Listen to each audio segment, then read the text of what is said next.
Hi guys, another Friday, another episode. Welcome back to yet another episode of the Make It Easy podcast. My name is Shalomeni, and can you imagine guys, it is already 5 episodes since we started the second season, and I'm so excited. It feels like we just started recording the other day, and we are already 5 episodes in. Can you imagine?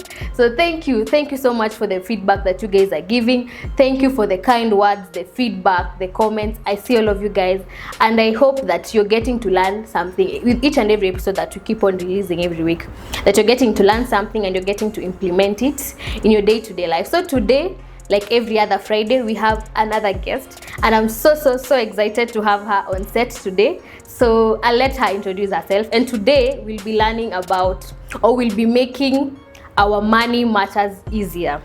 So this is going to be one very interesting conversation. So I'll introduce my guest. First of all, thank you so much, Shalom, for giving me and honoring me with this invitation.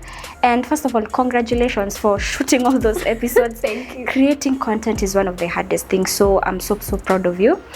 My name is Purity Kibe. First of all, I am a born-again Christian, and I take pride in that. I am a fun and loving friend. I am a very supportive sister. I'm the firstborn at our family. I am also a daughter to the most fun and loving and kind parents. I am a student at Strathmore University pursuing BBIT, so I'm both a woman in finance, in business, and a woman in tech. I'm in my final year. Then also I am a young financial literacy champion, the founder of Tribe LTM. Yeah, I guess that is all that I am for now. Wow, yeah. Wow, that's nice. A woman in tech and a woman in finance. Exactly. Such a balance. Yeah, we have so to today balance. we'll be talking about money matters. I am so excited. Actually, I came wearing green because, yeah, I know money and green. Yeah. So I came so prepared. So tell us, how has your journey, how did it all begin? Starting with Tribe and just you getting interested in the financial world, how did it all come about? Did you just wake up one day and like, okay, I want to do this thing?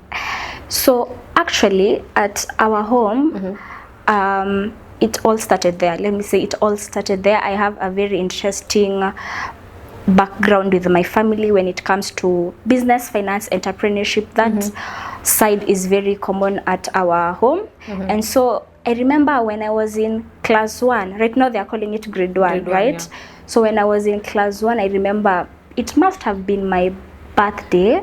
So my dad brought me a piggy bank, you know, where kids used to save their money.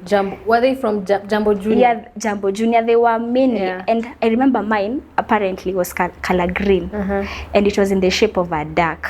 So actually I have a very interesting relationship with color green. And he bought it for me, and he explained it why I have bought you a piggy bank. Surely at the age of a class 1 child is almost 5-6 years. Yeah. Parents are bringing them toys and gifts, but my dad is there bringing me a piggy bank to save money. To put money. Like, you didn't even understand saving, so to put money there. First of all, I don't earn. I'm living at your house, you guys, and you want me to save money. So he explained everything to me.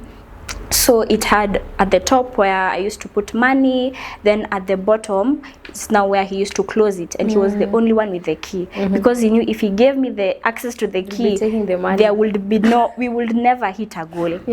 So each time I would keep coins there, and before someone asked me where were you getting the money, I used to, maybe when my parents send me to a shop, then there is change, I will use that. Maybe it's 10-20 bob, I will keep it there. Like every little money, I will not think of buying toys or buying sweets like the other kids. I will put it there. And because he told me when it gets full, we will be going to a bank, then they exchange it. So I was so excited. I was like, I need to know that whole procedure. And so I worked so hard to fill it. And I remember the first time it was full, we went with my dad, and the bank, they count the coins for you, and the total was 3,000. So literally the person gave me 3,000 in return, and I was like, 3,000 for a class 1 child. I'm so young. where am I taking and all this money? 3,000 then was like a lot Then of money. was, because even right now, for someone like me, it's still a lot. You can do a lot with it. So for then 3,000 for me was too much, and that's why I've said I started interacting and handling money at quite a young age because of my parents. And so right then, that was the first lesson, saving, because you have given me 3,000 just because I keep so he money gave you somewhere. the money. Now, after counting all the coins, the total sum was 3,000. So now, like, the money was yours. Do what you want because you have saved it. The discipline is all yours. So now do what you want with your money. So what did you do? I can't even remember. I can't even remember. I wish I had financial literacy then. Maybe I would have invested it somewhere, or, but I just know I was so excited, and maybe I used it on maybe food or toys because I'm still young. So that was one, I think, memory I can remember about my parents, is telling me about the money culture at home. Then secondly, money conversations are so normalized at our home, and I think that is not the case for many families, apparently, sadly. Many parents shy away from talking about money, finances and everything. So for me it's quite different, because I even know, because my parents own businesses, I know, and they have employees, even I know what they earn, the employees. So like, these things my parents don't shy away from telling you about money or anything. Even when I was opening my first bank account, I just went to my dad and he was like, do this and this, do this and this. And that's how I grew in the interest of being in the business space. Because Shalom, think of any type of business activity that you can do to get money in this world. My parents have done it, literally. So I have seen them navigating it. I have seen them making very big losses. Sadly, I have seen some businesses flourishing and making so much money. And because my parents take me to their businesses and I see what they do, how they treat their employees, how they bring in money, how they take money away, so I just know everything. And so even while growing up, I got so interested, because if this thing is earning you such money, what if I start my own? And so even from a very young age, I wanted just to be in the business space. Then I think another memory I can remember about my dad, because my dad is the planner at our home. Him with receipts. I remember there was a time he sent me clothes. Now at that time, I guess I was around class 7 or something, Christmas time. So he sends you clothes, he gives you the money, and you go buy. Then you come home without a receipt. Where is the receipt? Because I remember, because my dad is such a financial auditor, very strict planner, I could not imagine going back home without a receipt. He's so strict on that, because at the end of the month, he uses all this to calculate expenses, to know where money is, coming in and where money is going out. So coming to him, even you can't come to him without a budget. You need money. Tell him how much. For what? For what? Why? Don't tell him I need around for. He doesn't want to hear the word around. Just so make sure you know the prices of items at the supermarket, maybe it's stationery or whatever. And when you come to him, make sure you have a calculated budget in your mind, so that you can tell him it's 6,000. Because he will ask you, why are you saying around 5K? Haven't you gone and written down your budget? He does not want a rough estimate. He does not want a rough estimate. He wants you, because now with all those experiences of always carrying receipts with me everywhere, always creating my own budget, now as I am growing up, I can see the importance of all this. So I guess that's where my love for money and business, finance, everything started. So when did you decide to now start your own thing? Now Tribe, where you now talk about everything finances and just talk to people about it. When did you decide to start all that? So the idea of starting Tribe, actually, yes, I publicized it last year, but and for those who don't know about Tribe, can you just give them? Yes, actually, for those that don't know, Tribe LTM is a community of young and wild icons who embrace money conversations, and we just navigate finances together, and I'm the founder. And we are on Instagram at Tribe LTM. So that's where we post all the content, and we have very interesting conversations about money and everything about business. Yes. So the idea of starting Tribe, I actually had it while I was in high school.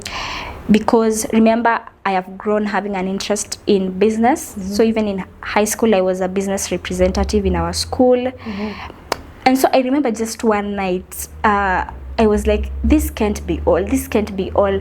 Learning about business and, you know, just doing it for the sake of passing exams, studying hard, this can't be all. And so I was like, I also want to share what I've been learning from at home and from my parents. And because I literally consume a lot of financial content, like my room is filled with a lot of financial books. If you look at my YouTube, it's filled with a lot of financial podcasts that I always tune in. Someone like Susan Wanjiko, I listen to her a lot of times. And so it got to a point that I was feeling like I'm bursting with financial it's so much, and I can't take it. I have to share. I just have to have something, whether it's a platform or whatever. Even there was a time I was like, I start a podcast? But then I was like, hey, this, no. So I just started something so easily, and I was like, let me just be sharing my knowledge on Instagram. And the name Tribe LTM came. A simple name, let's talk money, simple. We are just talking money.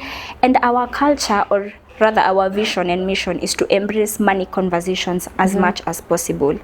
So I wanted to share what I've been learning with people, because I realized, because actually one of the co-founders of Prosper Path, she's called Kendin Twiga, was saying that financial literacy will transform you when you bring others along. So if you know something about money and it's only helping you, there must be an error. So I wanted to share it with others. That's actually was the main reason, because I was like, And so when I started sharing, people started responding so positively, and I was like, yes. Did you expect like the positive response? First of all, I did not expect, because I know the culture in our community, money conversations are so not normalized. People fear talking about money, even in relationships. When you find a couple talking about money, it's so hard, because money can literally break that relationship.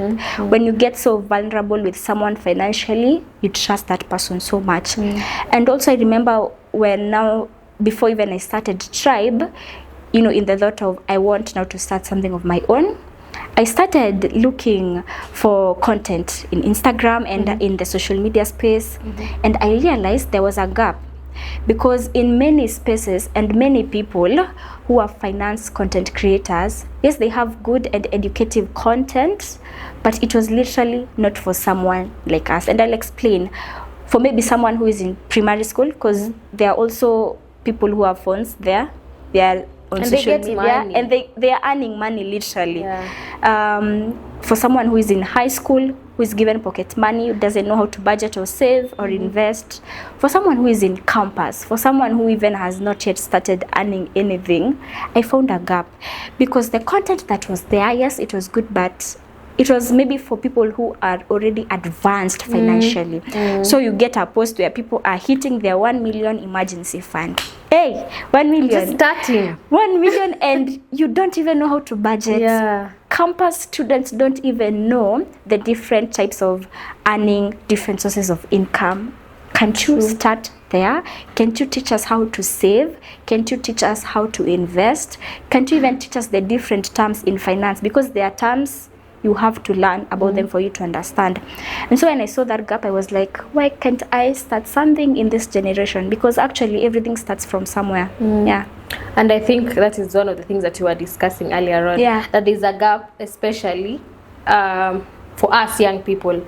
So why do you think, this leads me to my second question, why do you think it's so important for us young people to normalize the conversations about money? Because this has been a conversation that has been left to our parents, to the older guys, you know, for us, let's just live life, do everything, but money, let's start talking about that when you're 30 something. Why do you think it's so important?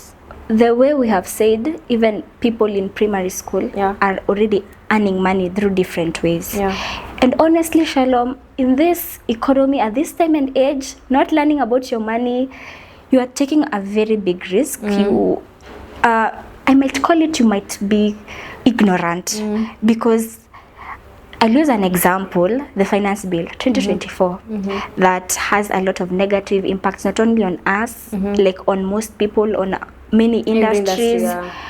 And I remember it was the finance bill made people start talking about finances. They were like, what is this finance bill that is taking away all our money? Who is this thinking that, you know, they can take all away our taxes? So that prompted people to start even learning about taxes. Literally young people. Because I remember someone DM'd me and I was like, Purity, I want to learn about taxes. And I was like, where were you all this time? Because even the finance bill, it has been there for some time. Yeah. But right now, because it has very strong implications and effects on people, it's when people are alert. They're like, I need to start learning about my money. You can't be taking away my money and not telling me where it's going. So I need to learn about where you are taking my money, the taxes and everything. And how much are you taking? Because actually we are in the tax season. If you have not filed your returns, this is a reminder, you go file. The deadline is on 30th June. So at this time and age, not trying to learn about money is very risky, because the author of The Psychology of Money says that money without financial intelligence is money soon gone. So earning money is not an issue. You might be earning a lot of money, but more money may actually be compounding the problem, because if you earn so little yet you don't know how to manage it, you don't know how to save it. Right now there are places you can start saving with as low as 100 bob, literally. So you don't have any excuse of I can't save or anything, I don't have enough money. If you can do that, then that means even if you start earning more and you don't have the correct financial intelligence and the correct financial literacy concepts, you'll just be compounding the problem. So as a young person, I guess the greatest investment that you can make for yourself right now is to invest in financial literacy. School yourself a lot. School yourself. There's a lot of content, especially on the digital space, social media, Instagram, Twitter. There's a lot. You have no excuse of saying, I don't know I don't know how to save, I don't know about treasury bills or bonds. Then also it's because money is not taught in schools. Because if I look at my primary school, you're teaching me about parts of a grasshopper, parts of a flower. Surely, where am I using that right now? You get? So even the curriculum is very funny, because the things, but I appreciate it because it also helped us. But the most important things we were never taught. What we are taught in school is business, finance. That's why you'll get people who do and pursue finance, economics, or in that side and sector. Some of them still don't know how to save. They still don't know anything about money. They don't know how to manage their money properly. Actually, Rina Hicks was saying that she has been in the, no, it was not Rina, it was Washekendwati, the founder of Syntonomy. She was saying that she has been in the investment field for a lot of years, but it came to a point she realized that she does not know how to invest. But people come to her and they ask her, how do I invest my money? Where do I take my money and make it grow? And she tells people. But for her, she had nothing literally on her portfolio. So you're like, you might be on that space. You might be in financial services, but you don't know about money. You don't know how to save. You have nothing growing in your assets. You have nothing on your portfolio. So as a young person, this is the best time to invest in financial literacy. And I think most people have been, very young people of course, very ignorant about such conversations. And this is just to now make sure everyone is more awakened to the fact that you don't have to start talking about money when you are like 30. You need to start planning for your money and just get the basic knowledge or the basic skill from whatever point or from a young point, so that when you get older you have a built up knowledge of what everything about finances. So I want you to give us a few money tips that you have applied in your day-to-day life, or anything that you have read, because you have just mentioned that you're a lover of books. So just a few money tips that you think young people who someone is watching this video and they're like, okay, so I get this certain amount of money, probably just allowances, but how do I start? Where do I take it? Because honestly, most of the times people get money. I think there's this meme where when you leave the house with 1,000 bob, like it imeisha, you don't have any money left. So how do I, if I know I'll be getting probably a certain amount of money from any gigs or any money that I get, any small money that I get, how do I budget or how do I start planning for this money? First of all, the first point is school yourself. School yourself on a lot, everything actually about finances. You cannot start managing millions and huge amounts of money if you have not started teaching yourself. And that's why I say invest a lot of financial literacy. Because actually right now, because I am quite a young person, I invest a lot of time, resources and energy in schooling myself. Because I imagine the amount of money that I'm earning now, and if I can be able to manage it like that, what about when I start, earning large amounts? So don't wait when now you have started earning millions and billions per month and you're like, now let me find books on money management. What do they say now? Let me now look for that book called The Psychology of Money, The Rich Dad, Poor Dad. No, start now. Right now is the best time, I guess, especially for us young people, investing in yourself. And how do I invest in myself? Reading books, reading financial books, they are a lot. Following people on social media who are tied to what you need, because again, not everyone is tied to your financial goals. There are people I don't follow. Yes, they have good content, but not just for me. My financial goals are quite different, so I might not follow you, but I appreciate your content. Then how do you also invest in yourself? George Indirango says that people pay you for who you are, what you do and what you know. So that actually is engulfed in something called personal branding. So if you invest a lot in personal branding, let me tell you, people can be calling you Shalom just because of your name, because you have created a name for yourself. Another thing young people can do to invest in themselves is learn a high skill paying job or something. Right now in social media, there is a lot of short courses that you can do for free. A lot. Nowadays, people are getting free scholarships out of nowhere, and you're like, especially in the side of tech and digital marketing, in that side, there is a lot of scholarships that you can get, free short courses. Even Google has free short courses that you can do. So you don't have the excuse to say that I don't know something. So that's one, investing in financial literacy. Another, because in financial literacy is now when you know how to save, how to budget, how to invest. So all that is under financial literacy. Number two, if you can get a financial coach or a financial mentor, or someone who you look up to, that you are comfortable also in sharing your financial journey, they can really help you in your financial wellness journey. And do not trust just everyone or anyone. Many people here can put a label on themselves and call themselves, I'm a financial coach. Even right now when I go somewhere, because people know I love talking about money, and I tell them that I am a financial coach, they will accept. And I'm so young. And they will start paying me for something that I'm not even certified for. So do your research first on who you are willing to share your journey and who you are willing to coach you on financial matters. The third tip, I guess I would tell young adults on money: have money boundaries. This is one of the hardest thing, especially with your friends. Have money boundaries. I usually say no is also an answer. It's an enough answer, because I've seen financial peer pressure is really costing a lot of young people. You have been invited somewhere, you don't have money to go, but you would rather borrow and go into debt so that you can make your other friends happy and live a very fake life. If you don't have, just say no. If you don't have it, if you don't have, you don't have. Just say no. Maybe just tell them something, but I usually say no is an enough answer. And another thing on money boundaries, I think that is one of the main reasons why most people, young people, exactly, because young people have money. Hey, the things I see people spending out here, I'm like, you guys have money.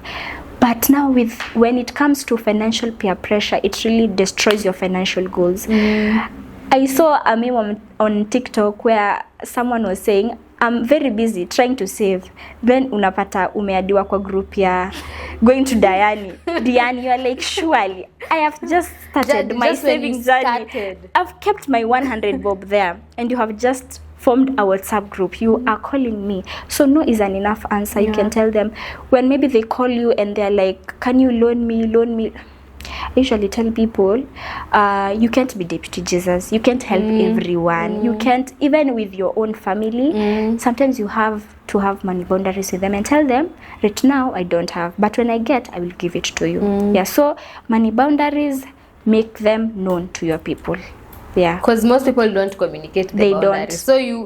So you have this particular set of money. You've decided probably I'm going to pay my school fees or anything with it, but someone has said uko wapi, come.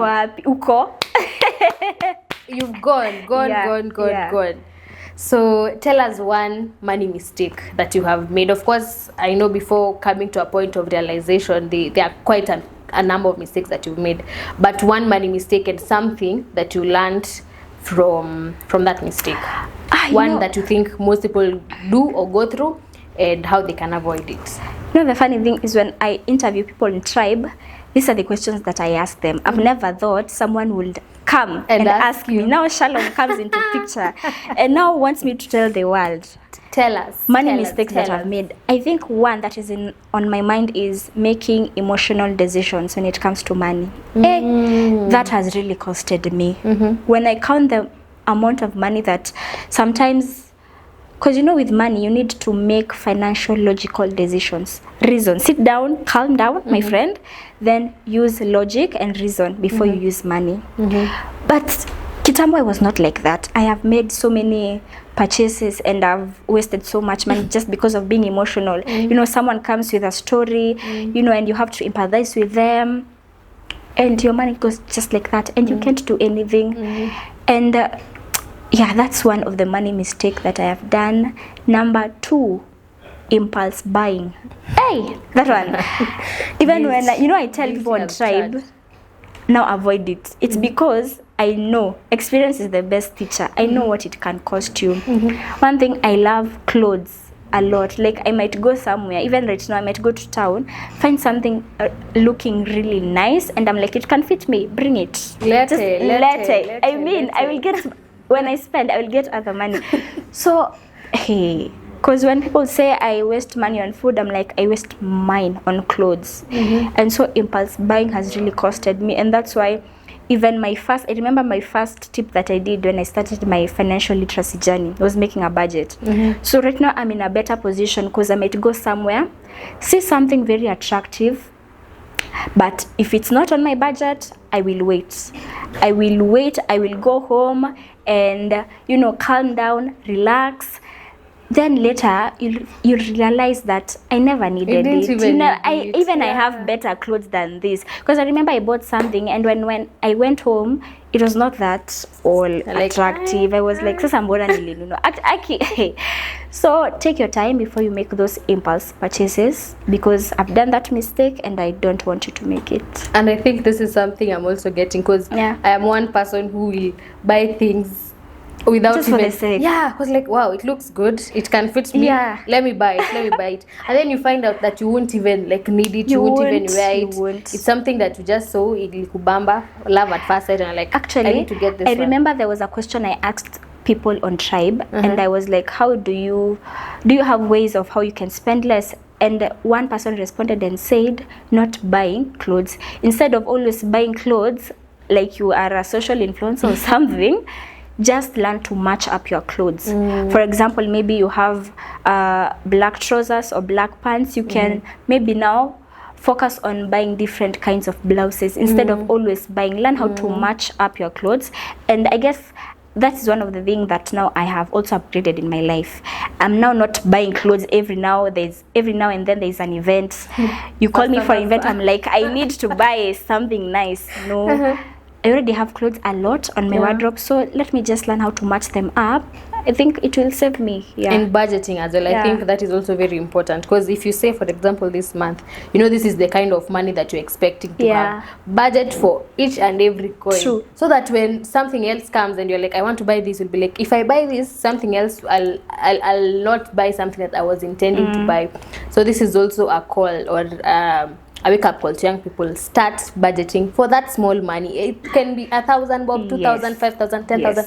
any amount of money that comes through your hands, budget for it. Otherwise, it will be as good as gone. Ile you know you had this money and then unatoka nje, buy a lot of things. Coming home, unaangalia mpesa yako and you're like, no. And also, a budget may seem so hard to maintain it when you start, and that one I'll have to tell you. If you're just starting out this thing and you're like, me, write a budget every month, then track my expenses every month. No, that's a very hard thing. Yes, it is.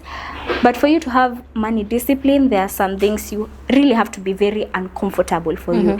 So the thing with budget, it tells you where your money should go. So it might seem like it's limiting you from doing a lot, because maybe you are earning a certain amount of money and the first thing you're telling me to do is budget. Why? Like, why? Can't I be flexible? It's my money. But at the end of the month, when you sit down and calculate all the costs, you're like, I wish I had budget. Because you'll be wondering, someone is a salaried person. Of course, they get money the beginning of the month or towards the end of the month, and then in like 2 weeks, 3 weeks, this person is asking you for money and you're wondering, but you have until money. The same person who was paid like 30 G's a few weeks ago, you know, because we get this money and they're like, this is a lot. And trust you me, in like a few days, unashanga, where did this money go? So budget. Yeah. And also, how can we have said it is important to budget. So what are some apps or things that can help us track our budgeting? For example, for you, how do you do your budgeting? Obviously, I will tell you the things maybe I've seen my parents using, because I give a lot of credits to them. I see a lot of Excel sheets on their laptops, and I'm like, hey, it might seem a lot of work. Actually, I think Microsoft Excel should be a whole course in school. Like, people should be taught how to use that, because it helps you with a lot of things. So I put my all expenses there. Sometimes I may not be that consistent. I will be so honest. I may not be that consistent, but I usually try my best. Then there is an app called Money Manager. It's an app that helps you, especially as a young person, be able to track your expenses. And the best way to start this journey is by tracking your expenses. Maybe daily, weekly, or monthly, whatever suits you, track your expenses. So what that app does is that it calculates at the end of the month. You're able to see, because it divides each portion. So maybe for transport, it will show you have used 20% of your income. For food, it will show you 10%. For maybe clothes, it will show you 15%. So for next month, you will be able to know that here I won't use a lot of money on transport. So it's quite a good one. It's what I use. So it's on Google App Store. You can go and download it and install it and just play with it. And also, guys should also be careful and look out to some apps that probably appear as, they are saving money, but nowadays the funny thing, there are a lot of saving apps. When it comes to money, there are a lot of financial apps, because also we are in a time where fintech is becoming something big, especially if you're in that space. It's a big and emerging, because at the end of the day, people will always use money. They will always need financial services. So it's an industry that's never going to die.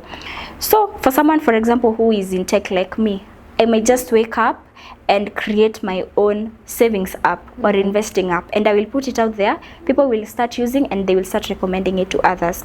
But what people don't know is that savings app are good, maybe for giving you that savings culture and discipline. But in that savings discipline, especially if you are starting to save, I will tell you to use them.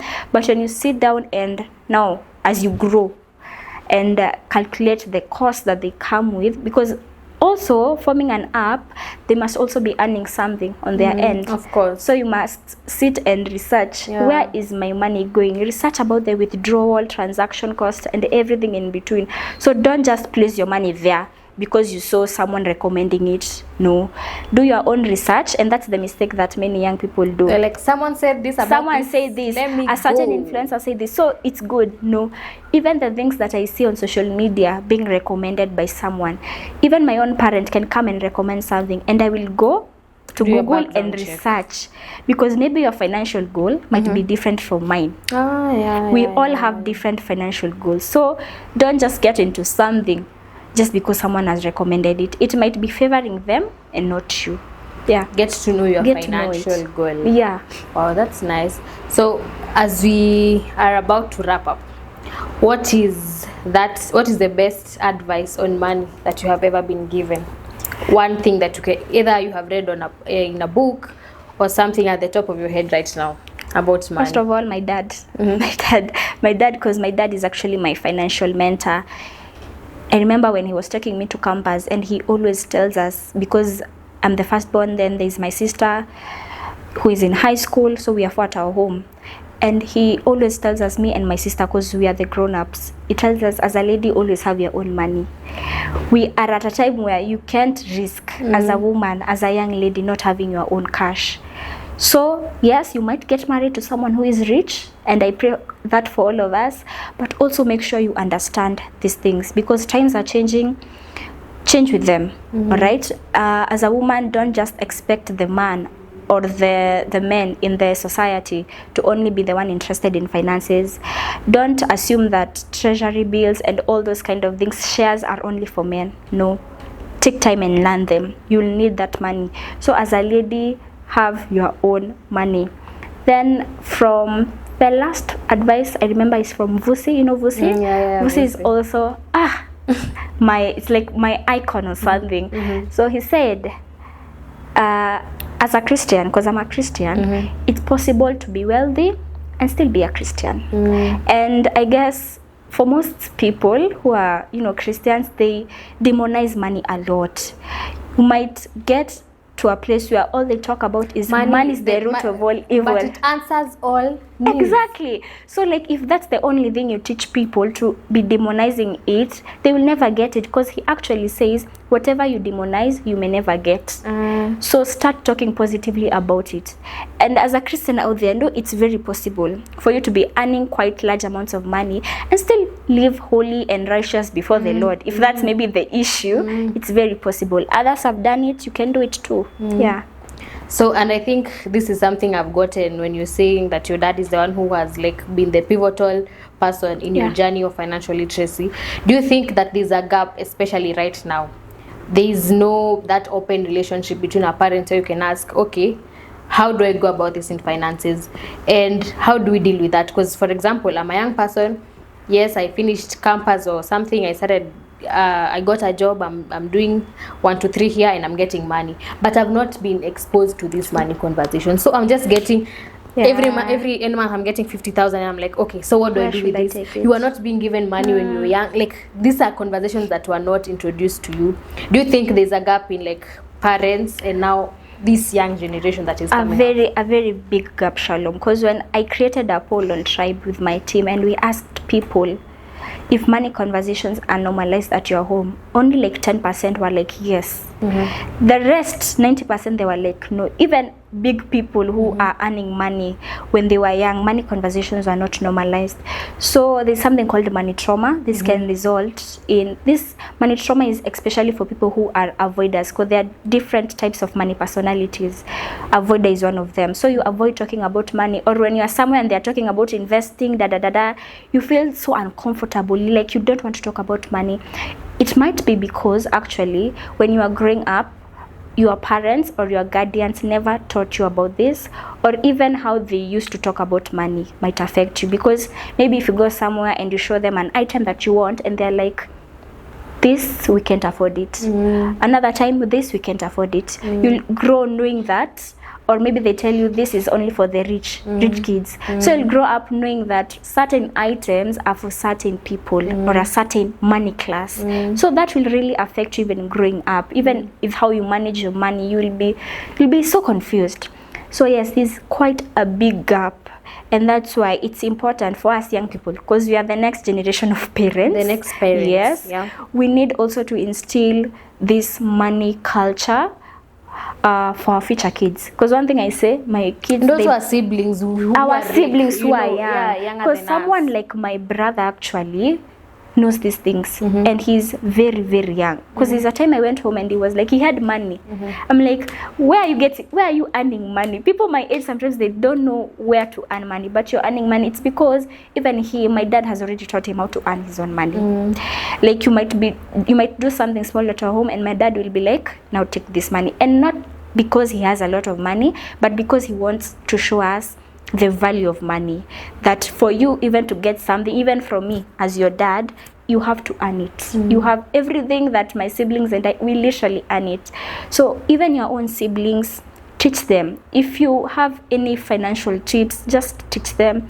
And when we grow up, let's pass this money culture to our children. Normalize this conversation. Normalize it as not much even as between possible. our friends. And now this will take me back to the point that you had said, that we can also be vocal about telling your friend, yes, you want me to do this, but at this point I have this budget, or this thing I'm doing, I'm not available for it. Because most people, yes, we have said let's budget, let's save, but then just one call from someone inaharibu myself. everything you had said you'll be saving 500 a week or 500 a day, someone has called you and then everything goes back to zero. So now this is for everyone to be bold and vocal, to even your friends. Tell you, no, Purity, I'm saving, I'm doing this and this. So even when you're planning things or gigs or things to just go hang out, just have that in mind. Actually, just Ivy Africa says she was invited to a certain TMI podcast to talk about money, and she said you disrespect money when you always empathize with people's problems. Every time you think you're the only one that can help them, they give you a call and they're like, I need 5k. You might not even have that amount of money, but now you'll borrow. But of course there are like lines to it. But now people, as you've said, people try to become deputy Jesus, who is, is someone who you can't help everyone as much as you try. Even if you're earning a lot of money, you can't. If we want to help everyone, we can be helping the street kids all over Nairobi, but you can't. There's some things you say, that is not my responsibility. As much as I want to help you, I also have my own, my own responsibility. Because she asked Muruge, and she was like, do you have an emergency fund? Because every time there's an emergency, you help others. But do you have your own emergency fund? Wow, that's nice. So what is one advice as we wind up now, for real as we wind up, what is that one advice that you'll give to a young person who is now has gotten to hear this conversation and they're like, okay, now I want to start. Where do I start? How do I start? Talk to that young person. This may not look like a financial advice, but believe me, it will help you. One financial advice I will tell to a young person is, one, build on your social capital. Because people are the greatest assets that you'll ever get. There are some things that you need, money won't get you, but people have them. There are certain networks that I have right now. I always know that I am a call away to get something. So relationships and real connections, real genuine connections can take you to very different places. So build on your social capital. You never know.